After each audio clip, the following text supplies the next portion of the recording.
Hey, les pingouins, j'espère que vous allez bien. Aujourd'hui on se retrouve donc pour un nouveau signe du zodiaque. Si vous ne me connaissez pas, je suis Adrenalia de la chaîne À ne pas regarder la nuit. Je suis une énergéticienne, une médium et une coach thérapeute plein d'autres trucs que tu trouveras en barre d'infos parce que j'ai un petit peu la flemme de te les citer. Si tu ne me connais pas, sache que moi je fais des vidéos qui sont essentiellement basées sur le relationnel des tirages, donc relationnel journalier, du moins j'essaye, qui sont basés sur les relations âme sœur et sur les relations flammes jumelles. Si tu ne connais pas, Google est ton ami. Voilà. Si tu ne vois pas du tout qui je suis, que tu n'as jamais entendu parler de moi et tout, ne t'inquiète pas, personne n'est parfait.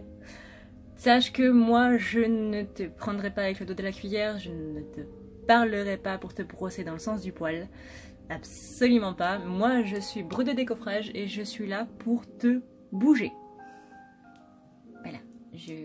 Mais ne t'inquiète pas, je le fais toujours avec bienveillance. Je ne pense jamais à te faire du mal. Pas volontairement, dis-moi. Si tu veux un rendez-vous privé, parce que ce sont des guidances générales, tu as tous les liens en barre d'infos. En attendant, du coup, je te laisse avec la guidance du jour qui est liée du coup à ton signe ou à ton ascendant ou à ton signe lunaire. Mais pour ça, pareil, tu vas sur Google parce que personnellement, je n'y connais rien. Et voilà. Voilà. Si tu me demandes quand est-ce que ton signe va sortir, eh ben tu patientes et tu verras. Je te laisse donc avec la guidance et je te dis à plus tard. Ciao. Alors, on se retrouve donc avec les Gémeaux. Et les Gémeaux, il m'en manque une. Là. Ça commence bien.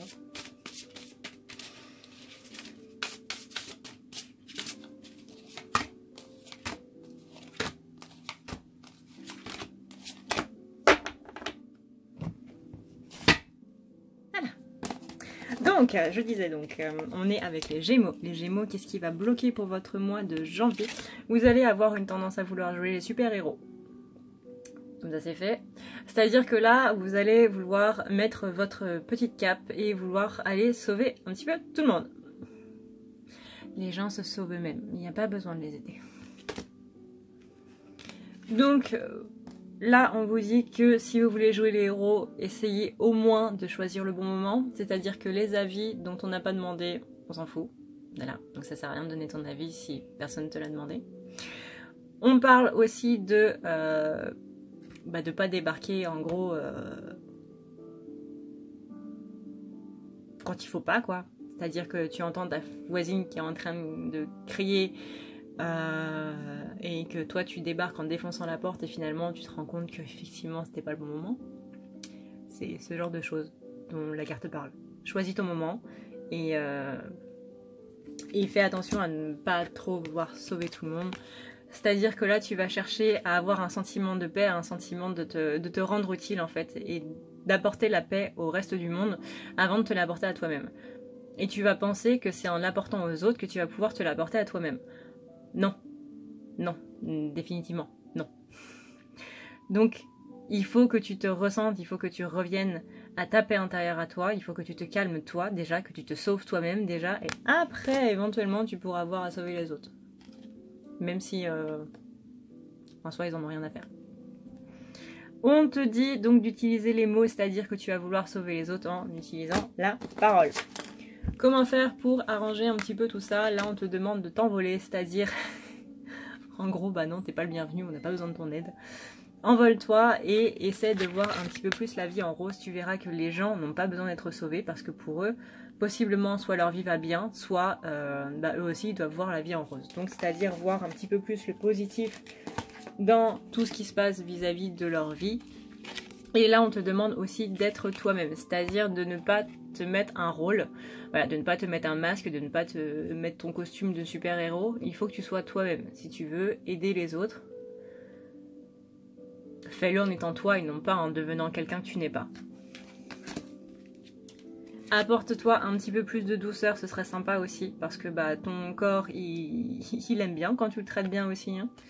Il aime bien quand tu lui apportes de la douceur, quand vous allez au spa et que vous faites des massages, des soins du visage et tout le bordel. Et essaye aussi de remettre la logique à sa place, c'est-à-dire d'utiliser ton bon mental, je dis bien mental, pas ego. Utilise ton bon mental et essaie vraiment de faire en sorte que les choses soient en accord avec ce que tu penses, en accord avec ce que tu dis, de sorte que tu sois un petit peu plus aligné, non seulement au niveau de tes chakras, mais aussi au niveau de tes énergies, de ton taux vibratoire. On a ensuite donc vers quoi tu vas, petit Gémeaux. On a encore un mental qui est un petit peu trop présent, mais ça c'est la particularité des Gémeaux, c'est que vous pensez un petit peu trop à tout et à n'importe quoi. Vous avez toujours la tête qui est en train de se faire des plans, je sais pas, c'est un vaisseau spatial en fait dans votre tête, vous êtes en train de tout voir, de tout calculer, de tout réfléchir à tout et arrêtez, stop, il n'y a pas besoin, c'est pas la peine. Là, voilà, votre tête elle est pleine.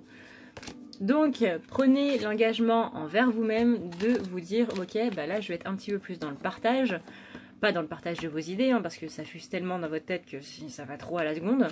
Mais prendre l'engagement de partager un petit peu plus de temps vis-à-vis des autres, de moi-même, mais de trouver la paix, quoi, la méditation et de...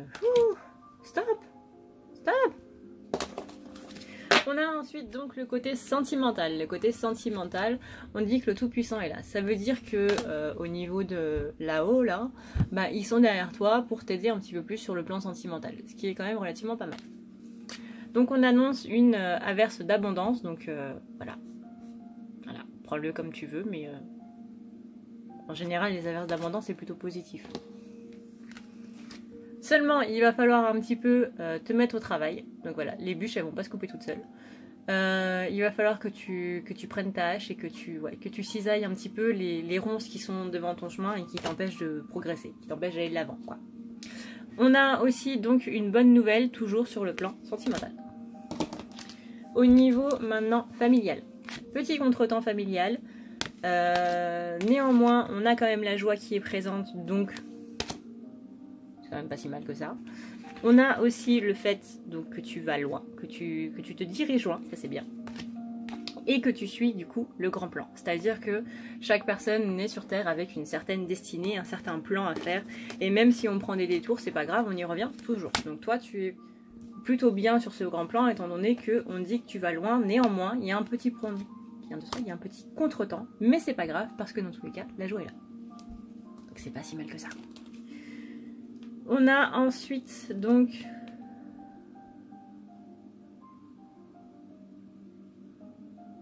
professionnel. Le plan professionnel, on te dit que tu peux miser tout. Là, c'est le mois où tu dois y aller, quoi. Si tu attends le bon moment, le bon moment, il est là. On te demande juste de te déculpabiliser. Ça peut être vis-à-vis de ta famille, genre que tu t'en vas loin et que du coup tu culpabilises avec ta famille. Eh ben, oublie. C'est pas grave. Ils s'y feront. Dans tous les cas, c'est ta vie à toi, c'est pas leur vie à eux. Donc, on s'en fiche. On a aussi donc le fait de s'équilibrer un petit peu plus. C'est-à-dire que là, on est vraiment sur une balance qui est en train de se faire, peser le pour et le contre avant de prendre ta décision. Néanmoins, dans tous les cas, tu dois avoir cette loi d'attraction parce que c'est ça qui va te permettre justement de réaliser ce que tu as envie de réaliser. Quel est le message maintenant de tes guides? On a le mystère du pouvoir ancestral, le petit hochet d'Isis. Ce focus m'agace. La déesse Isis est en train de jouer de son hochet, le sistre. L'entendez-vous dans votre tête? Ces vibrations pénètrent votre corps par votre chakra couronne, vous initiant au mystère du pouvoir ancestral du son, de la créativité et de la guérison. Les mots et la musique sont sur le point de prendre énormément d'importance pour votre spiritualité et votre parcours de guérison.